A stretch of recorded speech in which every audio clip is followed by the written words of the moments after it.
everyone, it's been a while. I haven't made a video in quite some time. I had a long period there where my work was kind of insane and taking over my life.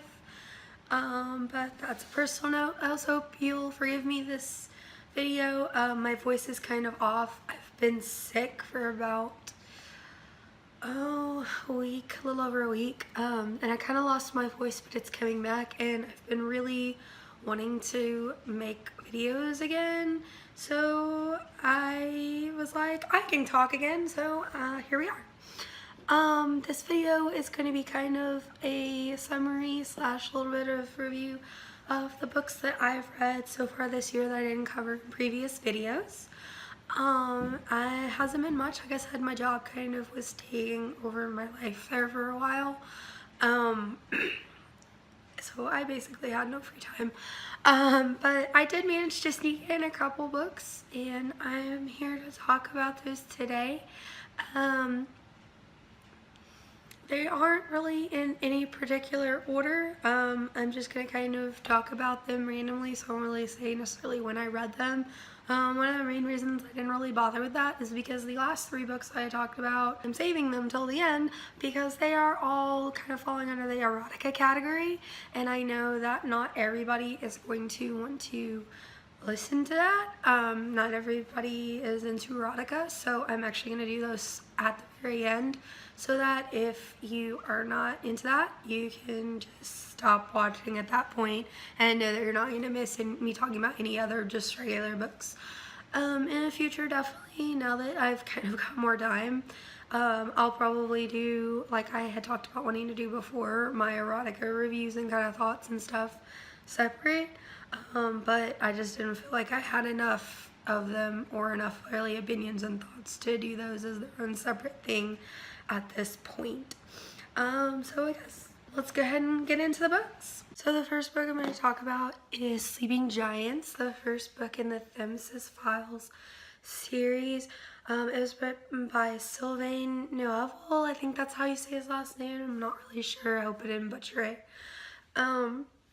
It was really interesting. I really liked the style of the book. It was done in like an interview kind of style where each chapter was like a document of like an interview between this mysterious guy and then like the various characters. So it was an interesting way to kind of present the story. I found the book really engaging. It just kind of, it was like every chapter had like a slight cliffhanger-y feel, but like not in an annoying way. It was more in the way of like, it kind of teased me and made me want to read more. I had a really hard time putting this one down. I stayed up way too late a couple times, went to work on some very little sleep a couple times because I was just like, I can't stop here. Like I'd be like, okay, I'm gonna finish this chapter, and then I'd finish the chapter and I'd be like, I can't stop here. Like I have to know like I have to know like this thing, or like what's gonna be the aftermath of that thing. Like it was really hard to put down. And I definitely think that I'll be checking out the rest of the series. Fair warning, it definitely reads like the first book in this series, and what I mean by that is it's very obvious that while it does have its own kind of contained story, and I mean, in a sense, like it does like, you know, resolve itself and have a plot and stuff, it does also leave itself to be like, you know, there's gonna be more stuff happening after this. In fact, like, I won't really give like a detailed, because I don't want it to be like a spoiler, but there is like a pretty big like holy shit moment like at the end of this book that like I want to read the next one and be like, what the, how, why, what, how, like I need explanation for this thing. I'll leave it that vague. If you read the book, it's, yeah, you probably know what I'm talking about. I'm not gonna, like I said, I'm not gonna go into any more detail because if you haven't read the book, I don't want to accidentally spoil something. But there is like a thing at the end that I was like, I gotta read the next one. So eventually I'll get around to that. But yeah, I really enjoyed it. I found it to be, like I said, really engaging, so that was definitely a really fun one, and I'd recommend it. Oh, and I guess I should give a synopsis too, other than just like vague genre words to like describe it. It follows, it kind of starts with this character Rose when she's a child, and she's just kind of like out in the woods, and she falls into this giant hole, and it turns out that at the bottom of this giant hole is this big, like, glowing hand. Like, it kind of, she stays throughout the book. She ends up becoming like a researcher and gets put on a project to kind of figure out what the heck this thing is, and it's kind of about her and the other people on her team, because she's like the head person of this team investigating this thing. Like I said, I do try to avoid spoilers, so I won't go into too much detail about kind of what they find and what they end up doing. But like I said, the book is written as kind of like an interview style. So like there's this mysterious man that's interviewing her and interviewing other members of her team as they're kind of working on this project, and kind of what happens with all that. So yeah, it's really interesting. I'm really interested to kind of find out more about the interviewer, because it's the same guy that's interviewing them all the time, because he's this very like mysterious figure. And I mean, I guess that's not really a spoiler to say you don't really know who he is at the end of the book any more than you did at the beginning. Just kind of, he gets more and more like kind of terrifying almost. So I'm kind of interested to find out more about this guy, because he's kind of an interesting dude. But so on to the next book. So the next book that I want to talk about, I found really delightful. It's called The Cybernetic Tea Shop, and it was by Meredith Katz. It's kind of a shorter story. I have the Kindle version of it, but it says it's about 65 pages. It's just a really sweet and charming story, kind of following Clara Gutierrez, who's like kind of like a mechanic for robots, almost like these little companions called raises, and they're basically little like animal companions that are robots that are kind of AI, but like not really. And that kind of comes into play. That's an important distinction, because the other main character is Sal. Clara kind of like moves a lot. Like she has a lot of trouble staying in one place. It's kind of described that in her childhood she moved around a lot, and so she just kind of, you know, when she stays in one place too long, she really just has this desire to kind of move along. So she's moved to this new place, and she hears from a coworker that there's this tea shop that she should go visit, and she goes there, and it turns out it's run by Sal, and Sal is an actual like full-on robot with full AI. Apparently, like long time ago, I think it's like a couple hundred years ago, that kind of technology was invented, but then there was a lot of protests, if I remember correctly, and like they were basically outlawed, and she's like one of the few that's left. She's kind of, her owner person is long since dead, and she's kind of keeping this tea shop going in her memory. As the story unfolds, you kind of find out that they basically had like a romantic loving relationship, and she's trying to keep this tea shop alive for 300 years because that was her owner's dream, and she's just, it's like her way of keeping her owner and her owner's memory alive. This story definitely kind of explores the themes of like love and loss in just a really sweet and heartwarming and kind of almost bittersweet at times way. It was just a really cute, sweet story, because Clara and Sal, they eventually become close, and they develop kind of a romantic relationship, and that developing and all that, even though it was a short book, it was just a really cute and sweet story that also, like, I thought very beautifully explored the themes of, like I said, love and loss. So if that sounds like something that you're interested in, I would definitely recommend that story. Like I said, it's called The Cybernetic Tea Shop. and I thought it was really great. And the next two books I'm going to kind of talk about together, I've been kind of on a kick where I haven't read a lot of classics, and I'm very big on like kind of reading a lot of different things. I definitely know that I tend to gravitate towards sci-fi and sometimes fantasy and, you know, kind of grand world building type things as like my default mode. Also just like really dark shit. I like to read really dark kind of dystopian stories that kind of explore human depravity. Those are my main draws, but I do like to kind of expand out of that a little bit sometimes, and I just enjoy sometimes kind of reading something different than what I normally would read. I definitely have certain genres that I don't like I found that I've tried to read several different books in that genre, and I'm not, it's hard for me to get into it, so those I don't tend to dip my toes in very often. Like I've found that I'm just not a huge contemporary person, and I think I mentioned in my intro to booktube video that I'm real picky about YA because there's a lot of tropes in YA that really like kind of get on my nerves. Not to say that I will never read books like that, but I'm very picky about them. So classics is one of those things I haven't read very much of. Most of the ones I have read, I read in school. Though the ones that I read in school, I did enjoy. So I've been kind of wanting to incorporate classics a little more into my reading, and I had a couple H.G. Wells books on my to read list for a while, and it's classics and it's also classified under sci-fi, so I was like, cool, this will be like a little branch into classics, but also kind of still one of my more like mainstay genres. So I read 2 H.G. Wells books this year. I read The Time Machine and The Island of Dr. Moreau. Out of those 2, I definitely say I like The Time Machine a lot better. Dr. Moreau was okay. I actually didn't dislike it. It was just okay.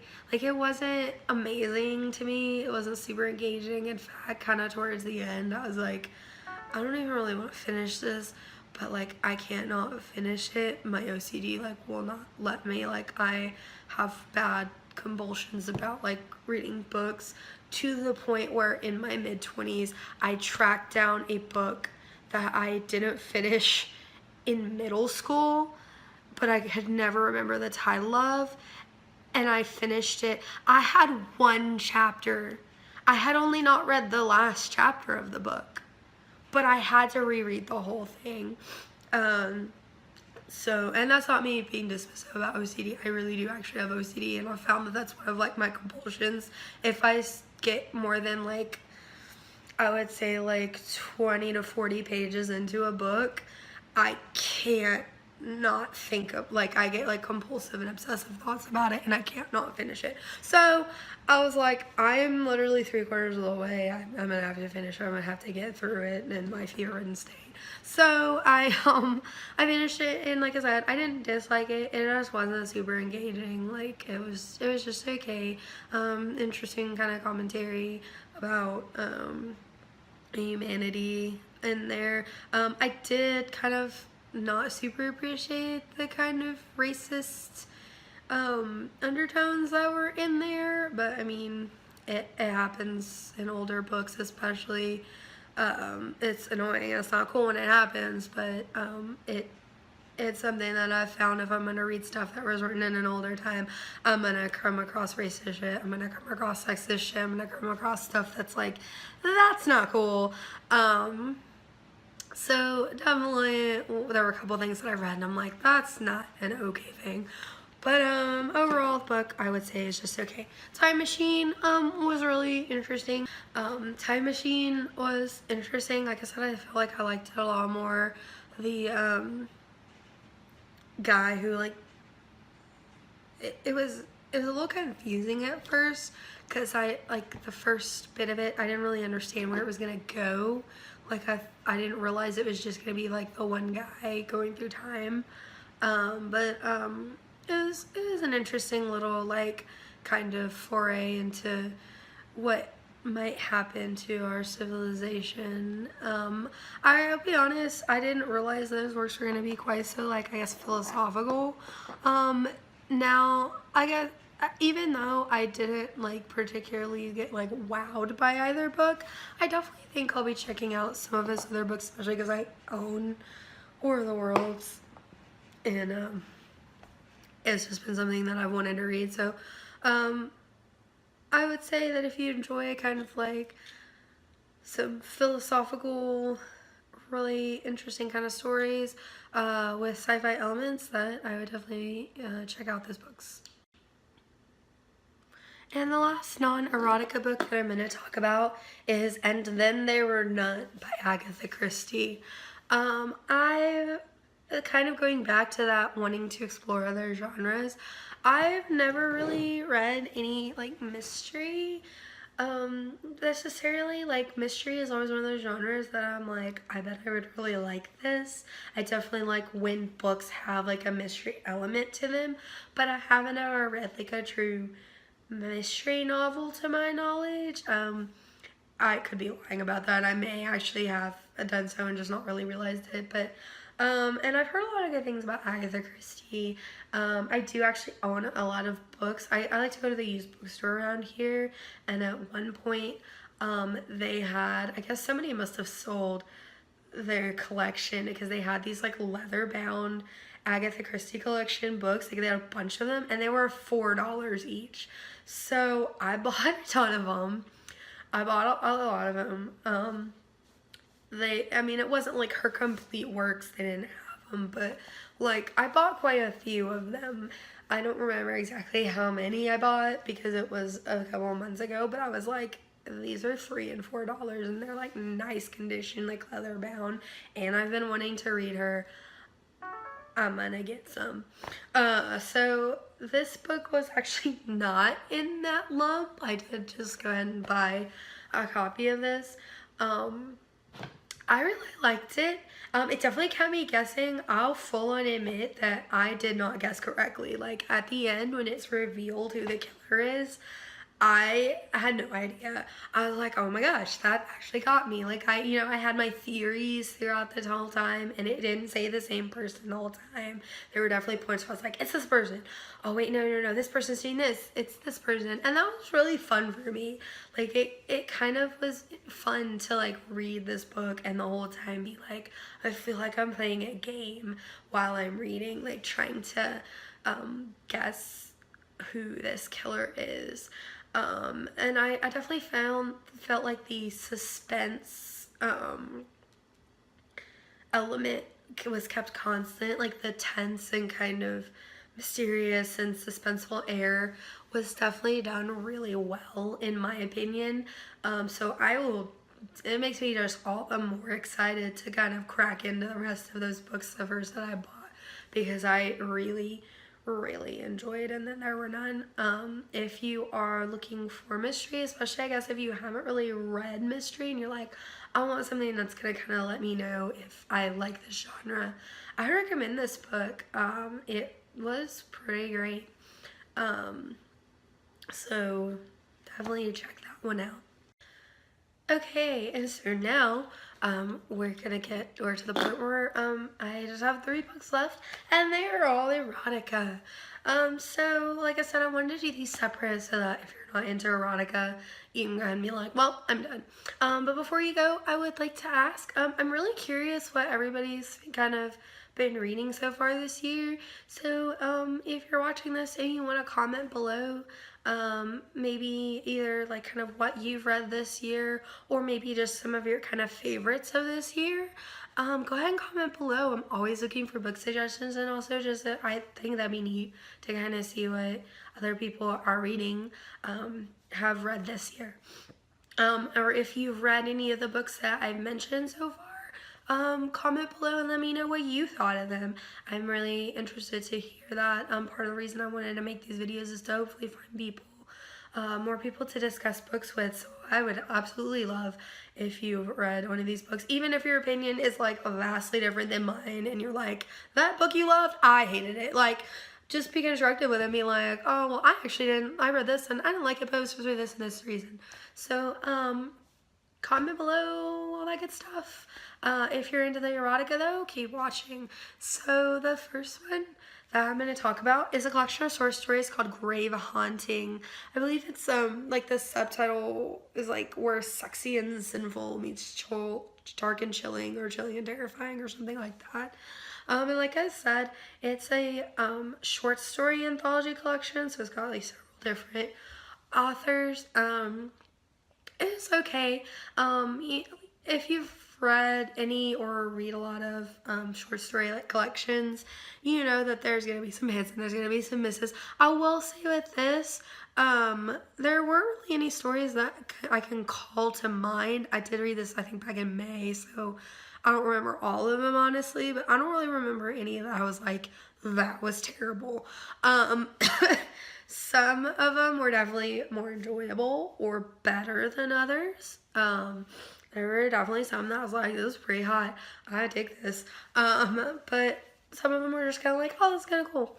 And I will say too that like the kind of erotic content varied from story to story. Some stories are actually like fairly like clean, I'd say, comparatively, and then some stories were real dirty and real explicit.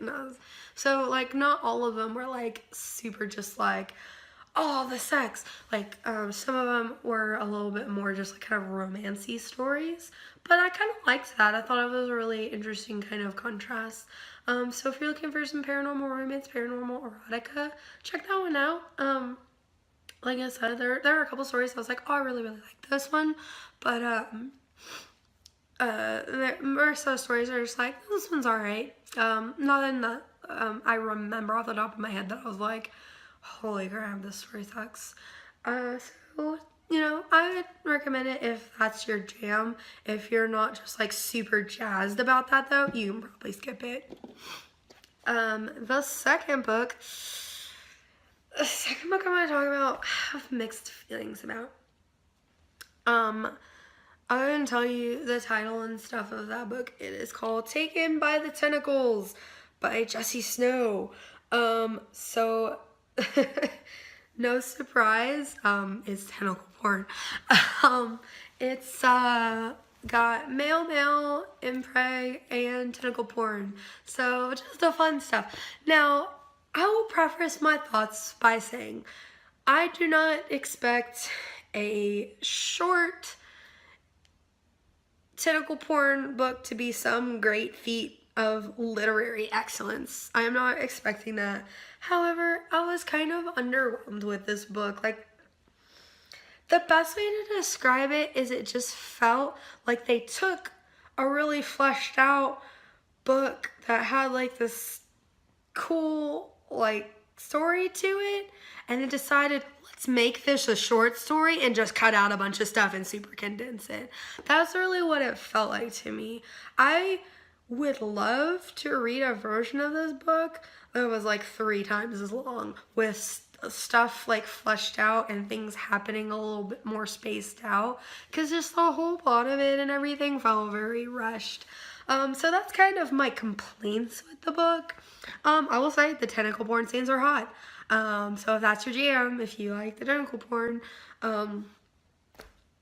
it did have hot tentacle porn in it, if that's your thing. So, it did have like a really interesting thing where it wasn't just, this kind of, because whenever I first kind of read the synopsis, I thought it was just gonna be kind of like a creature feature thing, but the monster, the octopus actually is super intelligent and has like telepathic powers and stuff like that. So they're interesting, and like I said, that kind of is one of those things that's like, I want this was really short. I felt like it had so many elements that were just kind of like rush explained and rush happened, and I'm like, I feel like this book could have been longer. I feel like it could have been longer. I feel like I would have liked it a lot more if it was longer. So I don't know that I necessarily recommend this one. I feel like I still might read the rest of the series. It is a series. The only thing, honestly, that's kind of preventing me is the rest of them are also short, but still more priced like a regular size Kindle book. I did have the Kindle version. I don't know if it actually comes in a non-ebook form, to be honest. So I don't know. I do kind of want to read the rest of it, but I almost feel like, and like I said, I haven't read any of the rest of them. I wonder if it would have been better if it would have just all been one giant book. But anyway, if you are into tentacle porn, and also like male erotica, because there is like a hot biologist that's on the ship with the main dude that keeps getting taken by the tentacle monster. There's those elements, and you'll definitely enjoy that part, but don't expect it to be super amazing in the plot department or the like progression of story department. I'm sure there's those of you who are out there that are like, why are you being so hard on the plot in your porn? But like, I do like my books to have I don't need my erotica to have plot or a good plot, especially if the erotic portions of the erotica are good. But I definitely think it's a perk. Like, if a book has like really great erotica components and a kick-ass plot, that's like a 4 or 5 star for me. Like, I'm like, yay, best of both worlds. Like, I am definitely one of those people that's like, I don't mind a little plot with my porn. I don't. So that's kind of my thoughts on Taken by Tentacles. And the last erotica I'm going to talk about is The Secret Circus of Pain and Degradation by Fulani. This one, I did like it. I'll say that. And the hesitation I have right now is kind of like, it's not what I expected. I guess the best way to sum it up is I expected a book that kind of, the synopsis talks about the circus and kind of teases like the seedy dark things that happen at the circus. The book is called The Secret Circus of Pain and Degradation. There was a distinct lack of circus, okay? There was, and I am going to complain about it, okay? The circus itself and like stuff happening at the circus was a very, very small portion of this book. And I was kind of disappointed because one of the reasons I picked this up was I was like, this sounds really cool and interesting. I'm all about reading erotica that's different and kind of cool and interesting. If you didn't guess by the fact that I just talked about a book called Taken by the Tentacles, and now I'm talking about a BDSM book set in a circus. I like to read a lot of really random, like different kind of erotica. Definitely stuff with like kink stuff and crazy stuff happening. That's just my jam. So I was a little disappointed by that because I was like, I kind of wanted more like crazy circus stuff, but it was good otherwise. Like the kinky stuff was hot. I will definitely also let you know, just because I know people appreciate content warnings. There are parts of this book that's like dubious consent, almost bordering. Actually, I think there is some non-consent in this book.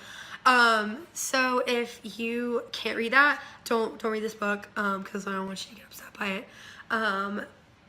But it's not like super bad. So yeah, so just be warned, like that's in there. If you like super do not read stuff that has any kind of dubious consent kind of elements to it, I would pass this one up. But I do really like kind of how the main character, I will say that she kind of goes from kind of just like in this situation to kind of owning this situation. So it was definitely a really interesting book. The sexy bits were hot. There's a lot of definite like kinky, especially like slave trading type stuff in it. So if that's your thing, you'll probably enjoy this book. One thing that I guess I'm mentioning another kind of like hit against it, and this will probably sound weird, but like it kind of threw me off a couple times, like trying to figure out what time period this book takes place in. And I know that sounds like a weird thing to be distracting, but it super was, because at the beginning of the book, it's written and people talk and it kind of sounds like it takes place in modern day. But as the book progresses, like certain things, I was reading it and I was like, does this book take place like a really long ass time ago? Like, it sounds almost like olden times. And when I say that, I don't mean like a couple decades ago. I mean like 1800s, 1700s, maybe 1600s ago. It's like weird. It's like it's confused as to whether or not it takes place in modern day or like the time period, I guess, would be best described if you've ever played like tabletop role-playing games, like fantasy role-playing games like Dungeons and Dragons. The time period-esque feel that most of those are set in traditionally, that's what the last part of the book felt like it was set in. But still with like random things that was like, that's kind of modern. This is weird. So that it was just kind of like a weird thing that a couple times when reading it would kind of distract me, where I'd be like, what fucking time period does this book take place in? But I guess for some people that might be like a really minor thing, so you might not even care about it at all. Overall, I would say that I recommend the book if it's the kind of thing that you're into. So definitely check it out. Like I said, if that's the kind of thing that you're into. Like I said, just be fair warned, much less Circus than you would think reading the synopsis. So that's kind of my general wrap up of everything that I've read so far this year. It's not much, which is why I'm just doing it all in one video.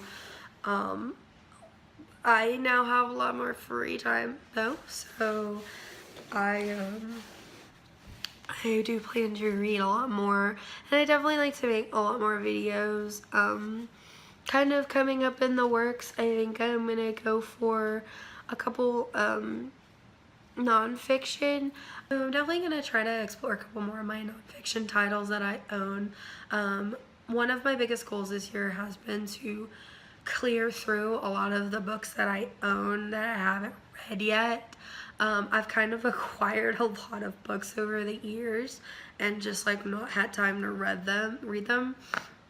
So one of my biggest goals this year has been like, I'm gonna knock a couple of those out because I own a lot of books. I actually went through and like marked which books on my Goodreads shelves and stuff that I own, and like kind of counted up how many like I own on ebook and physical copy, and I was like, oh, this is a lot more than I thought I owned. So, and a lot of them are unread. So yeah, I'm definitely trying to wade through that. Because that kind of made me sad. I was like, I need to read these. I own them and I haven't read them. So I'm going to try to tackle some of my nonfiction, but I'm also going to read, there's another Goodreads group that mainly does buddy reads, and I'm going to read a couple of the books that are kind of scheduled as buddy reads for that group. That's kind of just my general plan. But yeah, anyway, just like I said kind of before I went into the erotica portion, I'm interested to hear what other people have read this year so far, especially kind of the things that you super enjoyed, or if you just want to tell me even like kind of rants about like, I read this one book and it was awful, and you just want somebody to rant to, go ahead and comment below. Let me know what you've been reading this year. Let me know if you've read any of the books that I mentioned. And what you thought of them, whether you agreed with me or not. Like I said, I'm all for friendly, healthy discussion of books. Anyway, I will see you guys later.